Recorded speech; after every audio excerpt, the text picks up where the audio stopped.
Welcome back to the Barrel Talk Podcast. We are back with another episode of Let's Talk About. We got a ton to get into with the second round starting and teams getting eliminated from the first round. What is their next step and how do they pivot going into the future? But before we get into it, make sure you drop a like on this video and go show love to all of our socials. Links will all be in the description.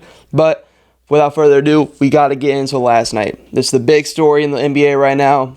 Denver absolutely gets manhandled. I've never seen a team up to the caliber of Denver get handled in this way. The defense was,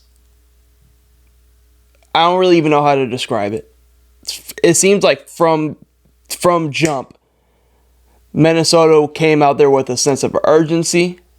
And I feel like even with Aaron Gordon having a great first quarter, Denver kind of looked slow, lackluster, like they kind of just assumed like they were going to get game two just because they were at home. No, Minnesota came out and punched them in the mouth and Denver didn't know what to do about it. They didn't know how to respond.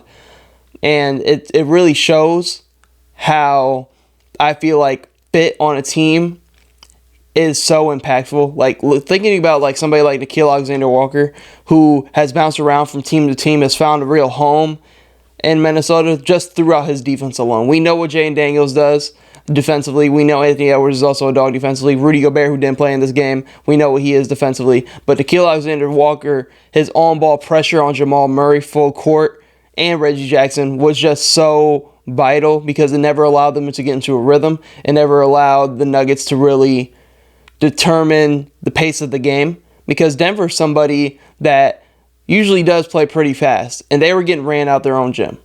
That's how fast and that's how much of a pace the Wolves had in this game.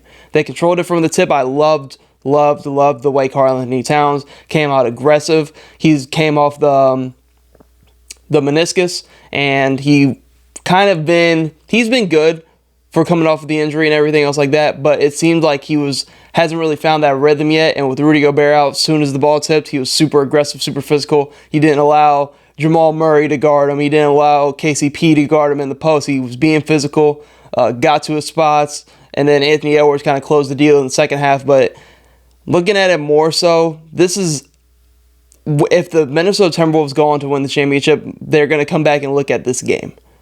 This is going to be the game people come back and look to as the staple and the defining moment for them on this run to kind of, they've already obviously have confidence sweeping Phoenix, haven't lost in the playoffs yet, but like this is the game against Denver on the road, grabbing both games on the road. This is going to be like the defining moment for this team. I feel like when you go back and look if they do continue to win and go on and win the championship. But just looking at the series, I mean, obviously we're going to get into the Jamal Murray stuff, but Denver's on the verge of getting swept. I don't think anybody in their mind would ever think this Denver Nuggets team, defending NBA champions, would ever get swept. But it looks like they're just being outclassed. They're being outplayed. And looking at the Jamal Murray situation, like, should he be suspended? He probably should. Because if you're a player that throws something into the stands, that's an automatic suspension/fine in that realm. But it's like, they've never seen somebody of this magnitude kind of throw something onto the court mid-play. Somebody definitely could have got hurt from that. But looking at it, I would say, as a fan, I don't want to see him suspended because I just want to see them fully healthy and fully good to go in game 3 on Friday. But the NBA needs to have a standard. Jamal Murray should probably be suspended. If it's just from my point of view, you can't do something like that. You have to have your emotions in check. I mean, doing something like that, I mean, if it's just a fine, it better be one of the most hefty fines like in NBA history probably. Because Rudy Gobert got fined a ton for just making a gesture at the ref. Jamal Murray has thrown something on the court basically to and at the ref. He's made gestures to the ref all game long, and nothing happened, and the repercussions of that. I understand it came from like behind the ref's like point of view, and he didn't really probably see it at that point in time that it was Jamal Murray. He probably just thought it was just something random. That's why nothing was addressed. I don't blame him for that, but it's just gestures and everything else that Jamal Murray did that Rudy Gobert did the same and got hefty fine for. And Jamal Murray has done it multiple times throughout the game and throwing something on the court. Very surprised that I didn't see any technicals really, because Mike Malone was fully on the court, in the ref's face, screaming at him. That wasn't an attack. I've seen coaches get texts for less, for sure. And then Jamal Murray's antics. And I'm not saying Jamal Murray should have been kicked out of the game, because at that point, the game, it didn't even matter if he would have got kicked out. He probably wanted to get kicked out of the game. That's how bad he was in jail by Nickeil Alexander-Walker and Jay McDaniels. But looking at it, the league needs to definitely have a standard in what they should be looking to do, especially in terms of the fine and the suspension. I don't really know what they're going to do and what avenue they're going to take, because it is like a first-time offense kind of situation, but I feel like this warrants enough for, if it was a suspension, I wouldn't be surprised. But if it's just a fine, it has to be up there with one of the biggest fines in NBA history for sure. Getting more into it, I mean, I've talked about this on last episode of Let's Talk About It, looking at just the energy this Minnesota Timberwolves team brings. They're not scared of nobody, and it makes you think, like, should they be the favorites to win the chip post this game if they can get out of the series? I think they have to be, because if they're doing this to a Denver Nuggets team, I know they can do it to a OKC team. I know they can do it to a Dallas Mavericks team, a Boston Celtics team, a New York Knicks team. Like, that defense was, I've never seen a defense performance put on kind of in the past like decade plus. I've never seen a defensive performance put on like this. Like, I'm telling you, this is going to be the game where you look back on, and this is the like solidifying moment for the Minnesota Timberwolves. Winning these 2 games on the road, they have a different vibe, they have a different energy, and they did this without Rudy Gobert. The one thing I want to kind of talk about is I'm not saying people are acting, but people kind of forget that, like, Denver has had moments where they've not gotten killed like this, but have struggled in the past. And I feel like teams like forgot the formula to how to really be able to contend and compete with the Denver Nuggets like this. The Lakers did it. Dwight Howard, AD, JaVale McGee. 3 bigs that can bang down low, that are athletic enough to be able to pick Jokic up on the perimeter, full court, make in his face the whole game. And then it's like, teams didn't do that anymore. Teams would continue to go small against Denver, like it really worked, because then you're just allowing Nikola Jokic to shoot over the top. And for somebody that isn't athletic, that's easy for him. That's what he wants to be able to do, is just rise up over the top of you without really having to jump too much. But with the physicality and the athleticism in that front court for the Wolves, it's making Nikola Jokic's job super tough. The turnovers definitely need to be in question, because I feel like he is, even in the Lakers series, has just been careless with the basketball. But they're making it hard on him. Like, the counting stats look good, but when you're looking at it, the impact isn't there that you see from Nikola Jokic, because Naz Reid's defense is so stout, because Karl-Anthony Towns stepped up without Rudy Gobert, and because when you have Karl-Anthony Towns and Naz Reid in the game, they are more athletic than Rudy Gobert, so they can pick him up more so on the perimeter for Rudy Gobert to be in that help side, because he'll be sagging off of Aaron Gordon. So he's able to get to the help side, and they're going to live with Aaron Gordon shooting 5 threes a game. They're going to live with that. So the rotations, the pressure, the energy, like Nickeil Alexander-Walker smiling at Jamal Murray, smiling at Reggie Jackson. Like, this is, I said it on about a week ago on last week's episode, Let's Talk About It. The energy and the vibe from the Timberwolves is just, it's something to see. They're a team that is just getting it going and getting it all figured out at the right time. They haven't lost in the playoffs yet. So it's really telling to see. Game 3 is going to be interesting to see if they suspend Jamal Murray or not. That's up in the air still, or what that kind of circumstance is going to be for them. But it's going to be interesting. I think Denver's on the verge of getting swept even if Jamal Murray plays, because they're going to be at home. That crowd's going to be going. I don't see a way Denver can respond, because you see Reggie Jackson limped off the court, don't know his status.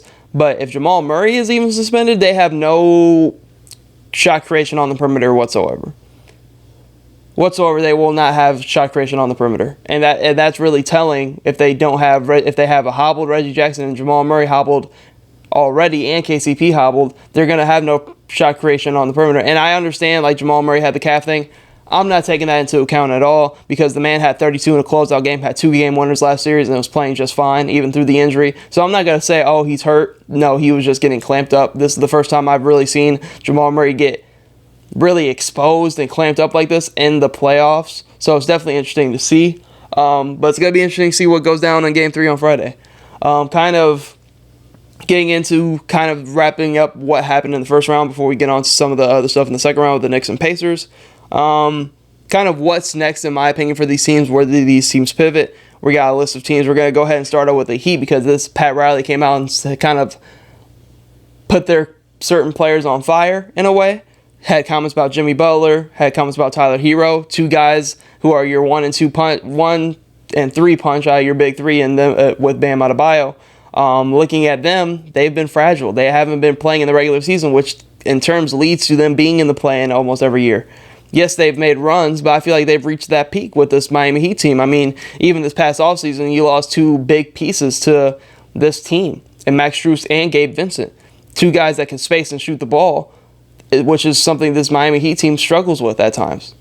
So looking at what this means, Pat Riley's been somebody that's really kind of sat back the past couple of all seasons, making smaller moves. They've always been in the realm for a big star trade and everything else like that. But I feel like he's kind of sat back and looked at it and let this team kind of develop and see what they can do. But I feel like they've reached their ceiling. I mean, the East is getting nothing but better.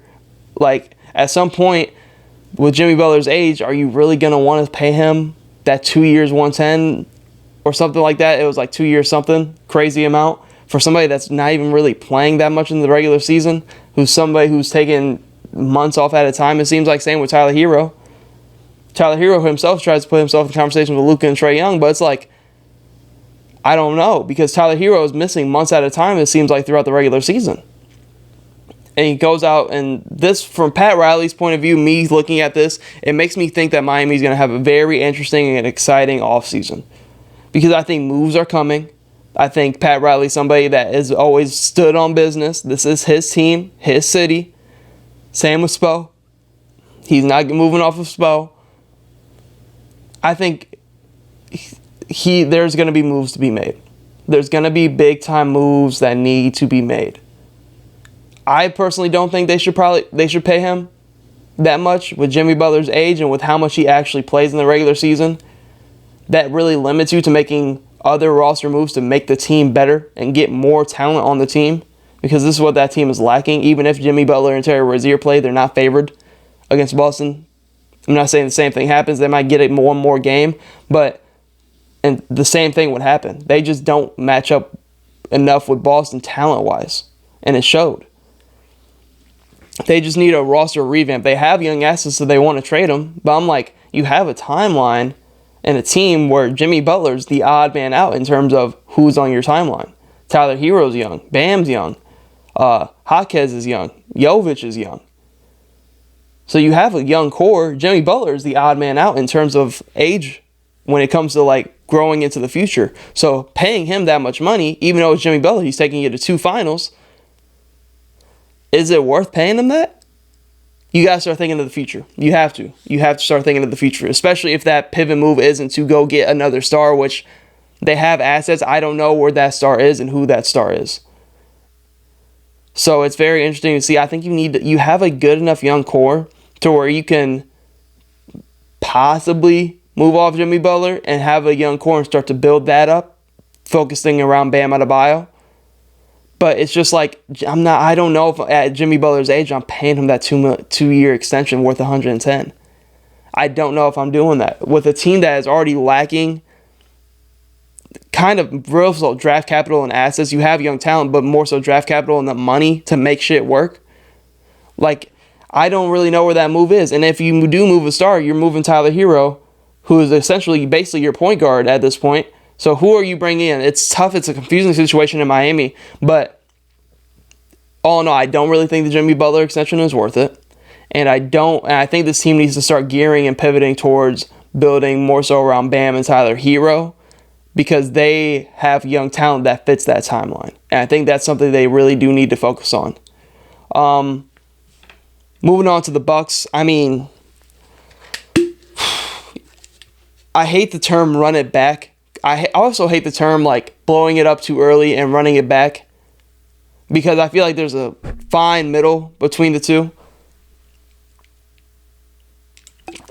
But the Bucks are in a prime spot to they kind of have to run it back, because Giannis and Dame were hurt, and I think they beat the Pacers probably if they're healthy. I went into the series knowing Giannis wasn't healthy, knowing Dame was healthy at this point. Dame got banged up, but knowing Giannis wasn't there and how they matched up with each other throughout the regular season, I picked the Pacers to move on. But if Giannis is there, they probably win the series.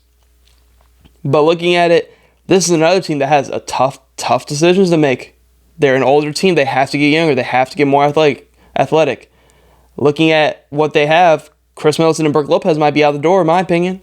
I think those are the only avenues they have to getting better and making real improvements to their roster. Because, yes, you can run it back with Dame and Giannis. That don't mean you got to run it back with Chris Middleton. Looking at the contract situation, they have $54 million tied up between the two, and Chris Middleton has a $34 million player option the year after next year. So, and when I'm looking at it, Portis is a way cheaper option than Brook Lopez, and I feel like it's had a way more impactful year for them. Rebounding-wise, scoring-wise, even defensively, he's maybe not up to the rim-protecting level of a Brook Lopez, but I feel like he's more versatile of a defender than Brook Lopez, especially pairing him up with Giannis. So I think you have an avenue to where you could try to get off Brook Lopez and run with Bobby Portis, who's a way cheaper option, who is younger and more impactful at this point in his career. And then Chris Middleton, obviously that's like a fan favorite, but you have to make the tough decision. That's a lot of money being tied up into Chris Middleton, who was great in the playoffs but was hurt for most of the regular season. So at some point, you need to make some hard decisions.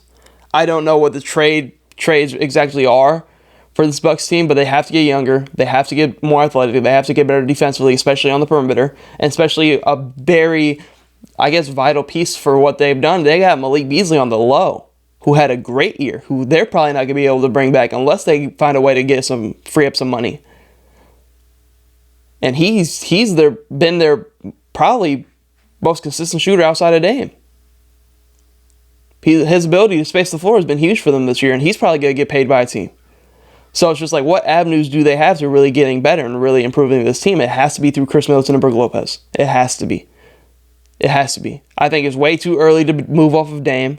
You're not moving Giannis because it's Milwaukee. A Giannis player isn't just walking through the door in another 5 years. So you have to be able to find ways to get better, and I think that's the avenue to do it. I think you have to move off of Chris Middleton and Brook Lopez if you really want to have a chance of improving in the future. $54 million is a lot tied up into two players with their age. So I don't know what the trades are.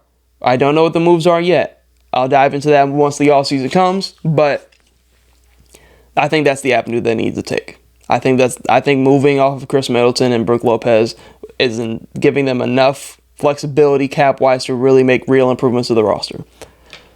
Kind of same situation. Next team, 76ers. You're going to have a ton of cap space. Tobias Harris is not going to be on this team next year, I promise you. He was non-existent in Game 6 or 7. I feel like he was already out the door by the time the playoffs came around. But they're going to have a ton of money. And I feel like there's a lot of pressure on them this offseason. I know it's not the craziest free agent market. You have Paul George or DeMar DeRozan in a world where you have LeBron James. But it's like you're going to pay Tyrese Maxey the extension. You have Joel Embiid. I think the only other person on the contract is Paul Reed. I like some of their pieces. I think they need to bring Kelly Oubre back. I think he played phenomenal for them. Nick Batum is somebody you could probably get back on the low. He played great for them defensively and was being able to hit big shots. He had a big game 6, I want to say. I think it was 6, where he had 16 off the bench. So I think you have a lot of guys on that roster you definitely need to pay and bring back, but you're going to have a lot of cap space to use to go get that third piece, because I feel like this series really said a lot when it comes to that fourth quarter. I think Joel Embiid, obviously, he was hurt, and I feel like the conditioning was a big part of it. He was gassing those fourth quarters, but they need... I understand the growth of Tyrese Maxey. There is no Game 6 if there wasn't Tyrese Maxey in Game 5, but they need somebody else that they can trust with the ball. Because I feel like when teams understand that Joel Embiid is gas and Joel Embiid isn't having the greatest fourth quarter, teams just focus all the attention to Maxey. And they don't really have anybody else that can create. They need to bring in another real shot creator. Also, shout out to Buddy Hield for having a crazy game, who was basically out of the rotation. But they need to find another real, reliable option that can create his own. And I think that's going to be huge for them this offseason. I don't know if it's a Paul George. I don't know if it's a DeMar DeRozan. I doubt it's a LeBron James. But they're going to have a lot of money to be flexible in terms of trading, making that move to trade for a third guy. I don't even think they need to trade for a third, like, superstar player. Just have depth. I mean, look at what the Timberwolves are doing.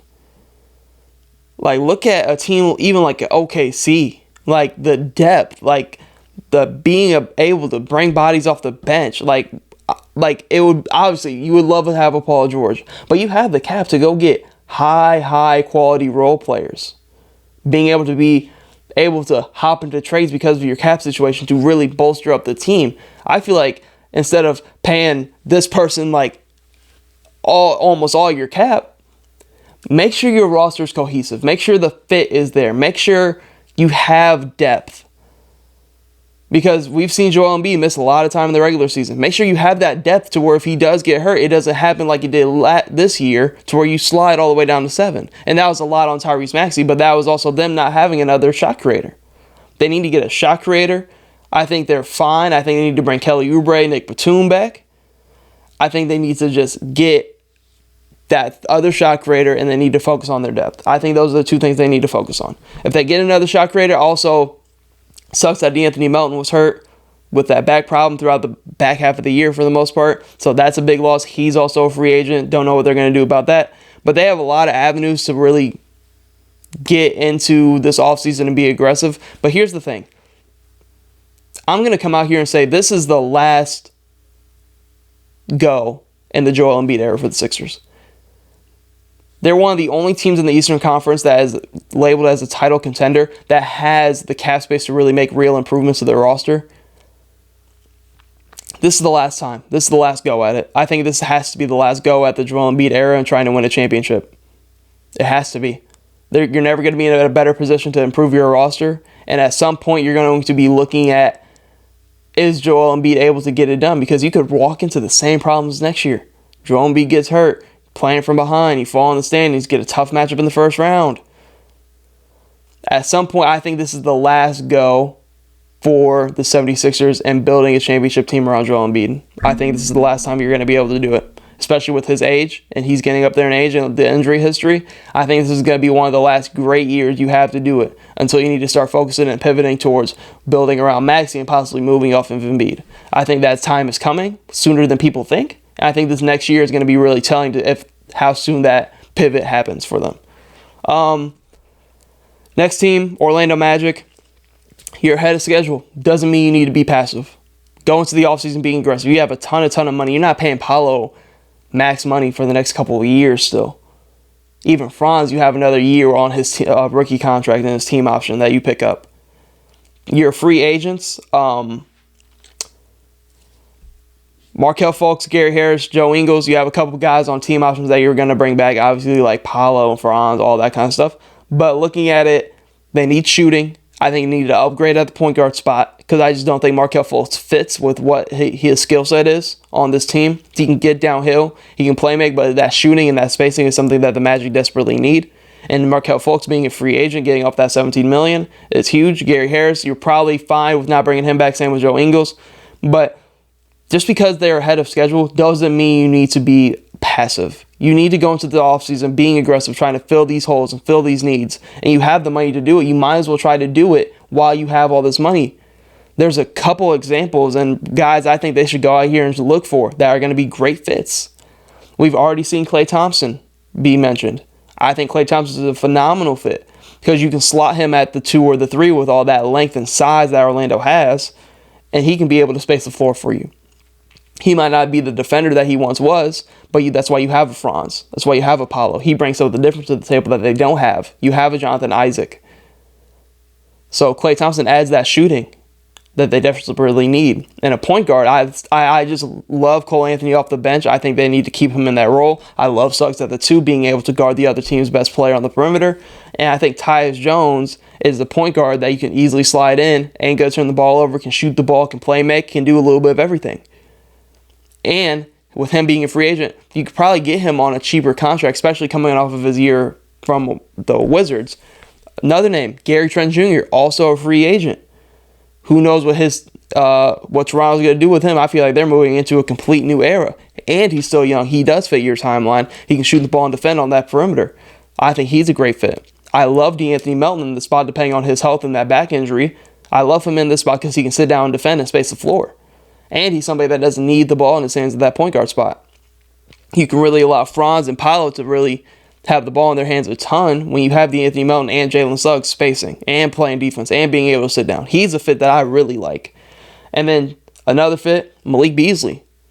Had a great year with the Bucks spacing the floor. You have the money. You can possibly maybe overpay a little bit for Malik Beasley to really address that spacing need, especially if you strike out on some of the guys above. And a really out there one that would be crazy if they were to. I don't know how it would work. You probably move him to the 2, Suggs at the 1. But Malik Monk, if you were able to get another fire, shot-creating scorer that can space the floor for you, I think Malik Monk would be a crazy fit. I just don't think you pry him away from Sacramento because I think he's really found a home and a connection there. But the main thing, the Orlando Magic are in a position where they're a smaller market team, but they're in a position where I wouldn't be upset with them if they kind of overpaid to fill these needs and address these needs. Kind of what Houston did. Orlando's going to have a ton of money for a while. I'm not saying you got to go pay like Tyus Jones, Fred VanVleet money. I'm not saying that. Or pay Klay Thompson max money. I'm not saying that. But I wouldn't be mad if you overpaid Gary Trent Jr. to address the needs, to fill the holes in your roster. Because I would hate to see when you look at teams that are ahead of schedule, when you look at that Hawks team, they didn't get any better. They got worse. Because they didn't be aggressive when they needed to. All these teams, these young teams that get ahead of schedule, they become passive. And they don't be aggressive in the offseason to fill their holes and needs. Because they're so hung up on, we just made this run with this team. That run might not happen. I feel like this is exactly what happened with the Miami Heat. Exactly what happened with Miami Heat. They were a team that overachieved, got to the finals twice, and multiple conference finals, but I feel like they never went into the offseason with like, okay, I like what we did this year. We got to grow on that. We have to get better. We know our holes. They never did that. They stayed passive, and now they're in the position they are in now. Mind you, Jimmy Butler got hurt, but I feel like it didn't matter. They're still in the play-in. So this is a team that can't really afford to be going into this offseason and being passive because you have Paolo, you have Franz. Really, if you want to help their development, get them spacing, get them shooting, get them a real point guard that fits. You have everything else. Don't go into this offseason be passive and be hung up on what you did this year. Focus on what you need to do now in this offseason coming up to get better next year and for the future. So I think Orlando can't sit on their hands this offseason. I think they should be aggressive with the money they're going to have. Next team, Clippers. I don't even know where to start here. Like I said, run it back and blow it up. There's a fine middle line that I like to stay in. I just don't know how you can run it back. How do you run it back? Going into the series with a healthy Kawhi Leonard, I still had Dallas beating them. How do you run it back? Somebody who's not a Clippers fan, 76ers and the Clippers have to be two of the most unlucky franchises I've seen in the past 10 years. Have to be. Every year I look at the Clippers and I'm like, this is it. This is the year. This is it. They're healthy. They're grooving. I like what I'm seeing. There's a point this year where I'm like, okay, Harden's hooping. It looks like they figured it out. The fit's there. They have depth. They have size. And then Kawhi gets hurt. And then it's get handled by Dallas. At some point, you're looking at this team, and it was like, you got James Harden and Paul George, both free agents this summer. At the age of this current core in this group, who hasn't been even able to get it done yet, how much money are you really going to pay Paul George? How much money are you going to be willing to pay James Harden? It's an interesting topic. It's an interesting question that's going to be posed this offseason. Because at this core's current age, with Kawhi Leonard's injury history already building up, and he's never been able to be healthy in the playoffs. Same with Paul George. He's had his moments where he's not healthy in the playoffs. So it's like at some point you have to look at this team and look at the writing on the wall and be like, maybe we need to go in a new direction. And I think that's what they need to do. Because I think they're still at a point in time where they can get back the assets they lost. They can get back the assets they lost. They're moving into a new arena. I understand the business side of things, getting butts and seats, having a Kawhi Leonard, having a Paul George. They're always going to sell tickets. But it's to the point where it's like you have to, at some point, rip the Band-Aid off. I think this team just is not going to be able to get over the hump with how good the West is getting and how good the future of the West looks.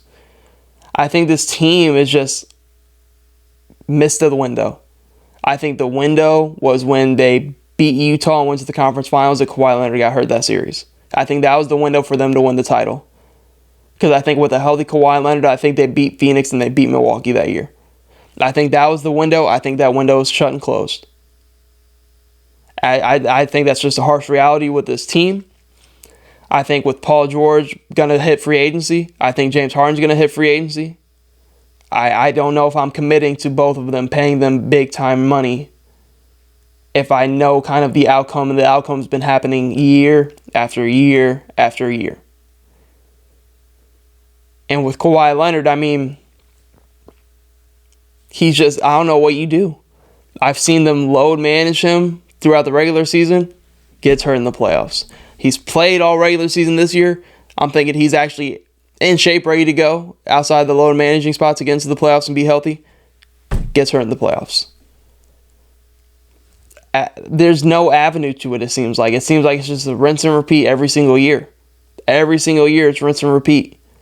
I don't really know what the avenue is for this team to really break through. I think, like I said, I think that window's shut. I think they have to pivot and move in a new direction. Especially when even at this team's full health, I had them losing to Dallas. So, I kind of think the Clippers need to start ripping that Band-Aid off. Especially if the 76ers have a situation where it's like, next year you get the pieces, Joel Embiid gets hurt, you get knocked out early again. I think the 76ers could be on a path to what the Clippers are on this year, next year, depending on how it goes. Depending on how it goes, I think the Clippers and the Sixers are on the same path. They're just a year away from each other. What the Clippers are on right now, I can see the 76ers on right now. Ripping the Band-Aid off, you have to move into a new era with the team. Because at what point, with how good the West is getting, at what point is Kawhi Leonard going to be healthy? At some point, you have to get back the capital you lost to bring this team together. A sign and trade for Paul George is still out there. It could happen. You could bring in better assets instead of losing him for nothing. You're looking at Kawhi Leonard. It's still Kawhi Leonard. You got to see what you could possibly get for that if you're wanting to go on the route of blowing it up, because I don't think this team is in a position to where they can just continue to just run it back because of the money they're going to have to spend to keep the team together this offseason, and with the apron coming up already next season. So it's like, at some point, I think you got to rip the Band-Aid off. I think this era with the Clippers is kind of past and gone, but it's going to be interesting to see what they do this offseason. Kind of been getting into round two. Start out with Knicks and Pacers. I mean, I'll start out this. I don't know what happened to Tyrese Haliburton. 6 points, 2 for 6. 6 points, 2 for 6. Early in the season, this was 27, 28, and 10. Easy. Shit, it was 30 and 15. Easy. But it's like ever since he had those injuries, I feel like he's kind of lost confidence. And with the addition of Pascal Siakam, I feel like he's taken so much of a back seat. He's getting outplayed by the other two guards on the team, and Nembhard and McConnell off the bench. McConnell has been giving them great games, great production throughout the playoffs. And I'm like, where's Tyrese Haliburton at? Watching the end of that game last night, I'm like, okay, Tyrese Haliburton had multiple times throughout the game to go take over. The game was in the hands of the Pacers throughout the Knicks' mistakes. I feel like the Knicks have been horrible in situations late game. But when I'm looking for Tyrese Haliburton to be the point guard of the team, he's going and spotting up. Nembhard's running the show. Late game, I'm confused. I'm so confused. This is an all-star point guard I'm looking at. I saw people putting Tyrese Haliburton as the best point guard in the league to start the year. When he was hooping at the start of the year, people were saying he's the best point guard in the league. From what I'm seeing, he was a non-factor down the stretch. I understand he's really more of a pass-first point guard, but we've seen him have the ability to score. He's not even looking to score. He didn't look to score one time throughout that game. Now, there's going to be a lot of attention towards the illegal screen. Pacers had multiple opportunities to wrap the game up.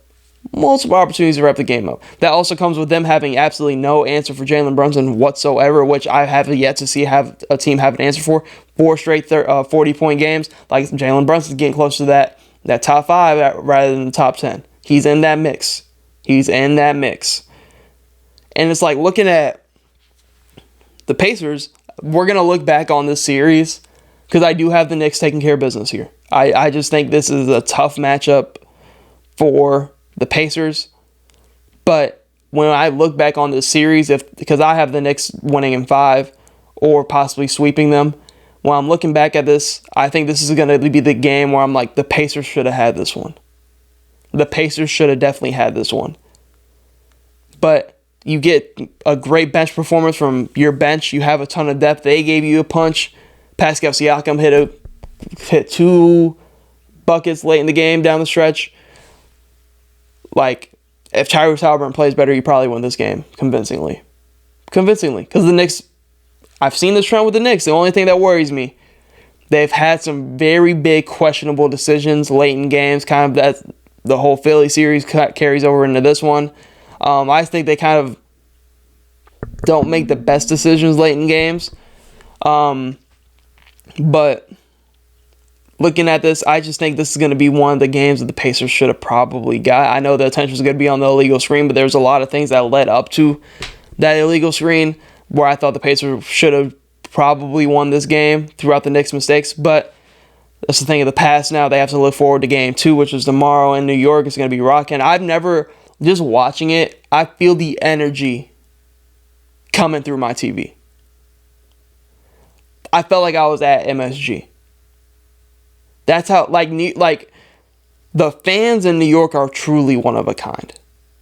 That building gets rocking, and it is a sight to see. It's a sight to see. But the one thing I do want to kind of address, 2 things. The only thing I would like to see Tibbs do, at some point, I would hate to see this Knicks team hit a wall because of the minutes played. They've been able to do it. If it ain't broke, don't fix it. I'm not saying that I've had problems with Tibbs doing that in the past, but this team seems like they're built for it.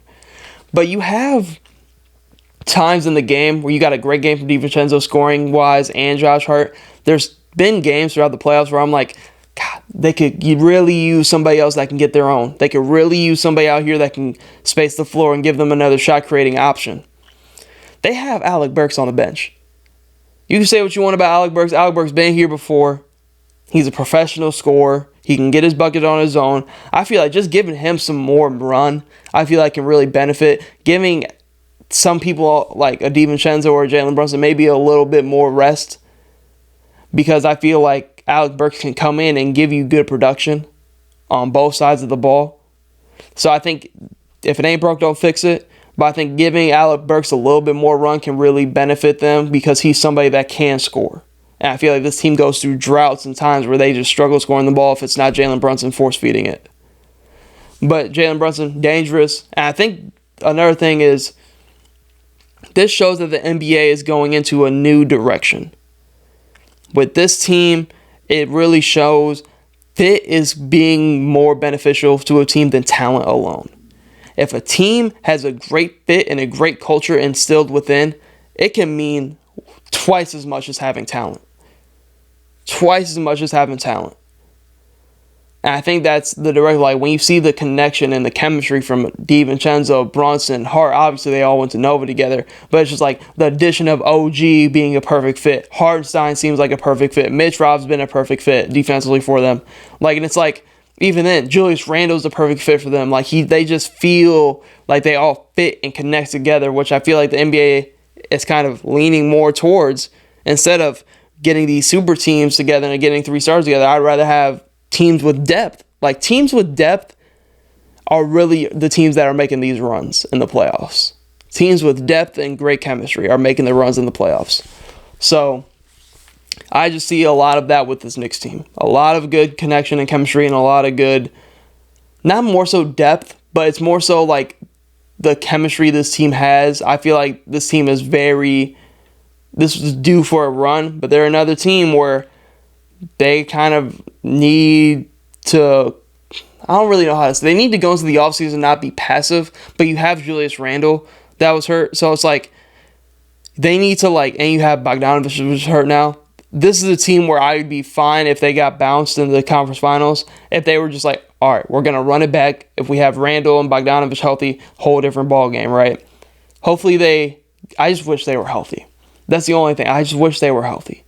I love what I'm seeing from Brunson, obviously, but I just wish they were healthy. If they had Randle, I have them get into the conference finals, but I'm like, if they had Randle, I like their chances a little bit better. Just having that other shot creator, it's huge. It's huge. Next series, Boston and the Cavs.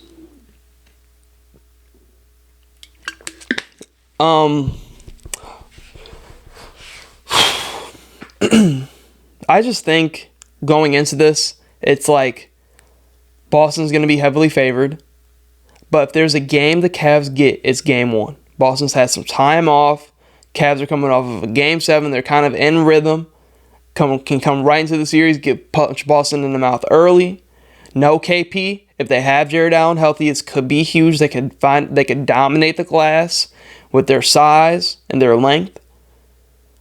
Boston's going to be heavily favored. I still have Boston winning this series, but the X factor is going to be them not having KP. If Jared Allen's healthy, Darius Garland needs to be consistent. He has to be if they want to have any chance in the series. I know what I'm getting from Donovan Mitchell. That's Donovan Mitchell. I know what I'm getting from him. What am I getting from Darius Garland? We need to be more consistent if they want to have a chance in this series. He has to show up. He has to be consistent. If that doesn't happen, Boston's going to run them out of the gym because they can't score if Darius Garland doesn't show up and keep up with Boston. I think they can dominate the glass because them not having KP is huge. And I think Jared Allen, if he's healthy, could have a huge series.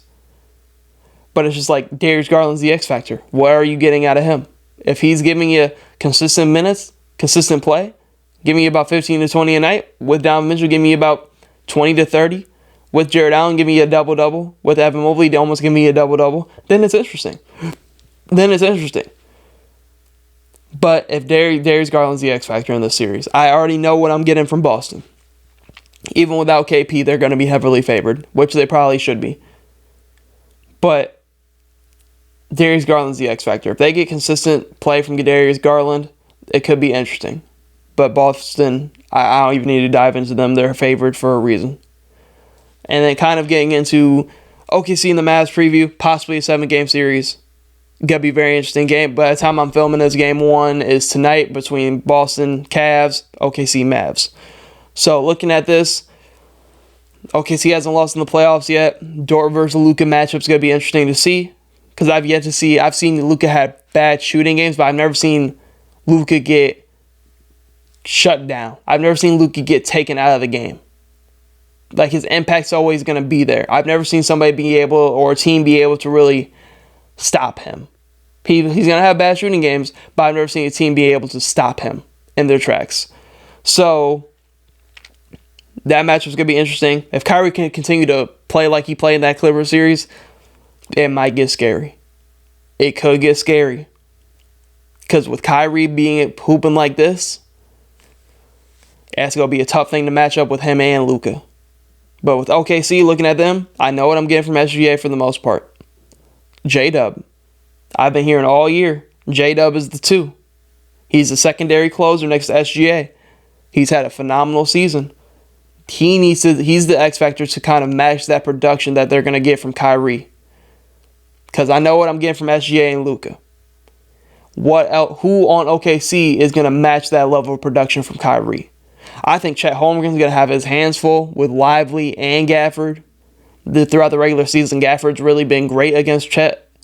But J-Dub's the X factor. They need him to be big if they want to win this series. Because with the way Kyrie's playing, has the number 2, it could get scary for what I'm seeing from Kyrie Irving. But if J-Dub can match that production, we're in for a heck of a series. We are in for a heck of a series if J-Dub can be the X factor and really match that production that they're getting from Kyrie. But I do have the Mavs winning this series in my predictions that I had a couple weeks ago. So looking at this, I think it could possibly go 7 games, but I do have the Mavs pulling it out. Did kind of wrap it up. Darvin Ham being fired. 4 coaches in 7 years. It would be 3 as of right now, but the next coach they hire is going to be the 4 in the 7 years. Looking at it, blame. When does it go in a different direction if you're a Lakers fan? When does it go in a different direction? Rob Pelinka is putting these teams together. Every role player the team has needed, they had. You see the Denver Nuggets owning them the past couple of years. They, without knowing, made the blueprint on how to beat Nikola Jokic. How to frustrate the Denver Nuggets, athleticism and size. What the Minnesota Timberwolves are doing, the Lakers did. Obviously pre-Denver winning a chip, but what the Minnesota Timberwolves are doing, the Lakers did. With the size, the athleticism, being physical. They already had the blueprint. And then you get rid of all that and you don't beat them for like 11 straight matchups. And you get swept by them in the playoffs. And then you lose in 5 in the other one. So it's like, at what point? Like, at what point does the blame need to go elsewhere? Need to go higher up than the coach? Same thing that happens every year. LeBron, if I'm LeBron, I'm entering free agency. Because what avenues do you have? You have no draft capital to really get better. I know you're going to have 3 first-round draft picks that are like well out into the future. So it's like, what avenues do you have to really getting better with this team? I don't really, with the age of LeBron, and I feel like they're in a direction where, like, if you lose Bron, you might as well trade AD and enter the rebuild. You might as well do that. So it's like, I don't think Darvin Ham, I'm not saying he deserved to get fired or Darvin Ham's the greatest coach in the world. I'm not a Lakers fan. I just think that it's the same thing year in, year out. Same thing year in and year out. I think Frank Vogel didn't deserve to be fired. Darvin Ham, you could say you fired him or whatever, it didn't matter. Because the team has flaws. And that comes from the Westbrook trade, which they're still feeling the effects of. Because all these great role players around the league, they had KCP, champion, they had him. Alex Caruso was probably a top 5 perimeter defender in all of basketball. You had him. Had Kyle Kuzma, an athletic wing that can do a little bit of everything. You had him. You had size. You had Dwight Howard, JaVale McGee. You had size in that department. Don't have them. So, like, now you have a small-ass team with Anthony Davis being your only big because the Jackson Hayes minutes suck, if I'm being honest. This team is just poorly constructed and poorly built, and the head coaches always suffer from it. Frank Vogel is a defensive-minded coach. You had a perfect team instilled. You won a championship with Frank Vogel, and then you fire him the year after because of a down year. For what? For what? And Frank Vogel's about to get fired again because he's a defensive-minded coach put into teams that don't fit defense. Phoenix is going to fire him probably in the offseason. They don't have a single defender on that team. And that's not his scheme. That's not the way he plays. Superstars win the league. I understand that more than in the NBA than any other sport. But at some point, the blame needs to go into a different direction. At what point does the blame go to the people that actually are making and creating these teams and making these rosters? Rob Pelinka, fingers pointed at you. At some point, it has to. The blame has to go in a different direction than the head coach every single time. Because there's only so much the head coach can do, especially on Bron-oriented teams. So looking at that, I mean, and then I'm seeing the people that they're going to bring in to be a head coach, I see the same thing. Oh, coach comes in, has a spurt, Lakers hype gets back up again, disappoint in the playoffs, that's it. Coach is fired within 2 years. It's just the formula. It's just the formula. I don't know what direction the Lakers go in because it all comes down to LeBron's free agent status. Should probably end up leaving if he wants to compete for championships. If he doesn't, probably just stay in LA. That's an interesting topic to be had, but we can kind of break that down in more in like off-season videos and everything else like that. But that is all I have for this episode of Let's Talk About. Make sure to leave a like on the video. Also, show some love to all of our socials. The links will be in the description. But thank you guys for tuning in to the Bears Talk Podcast. Hope you tune in to future episodes.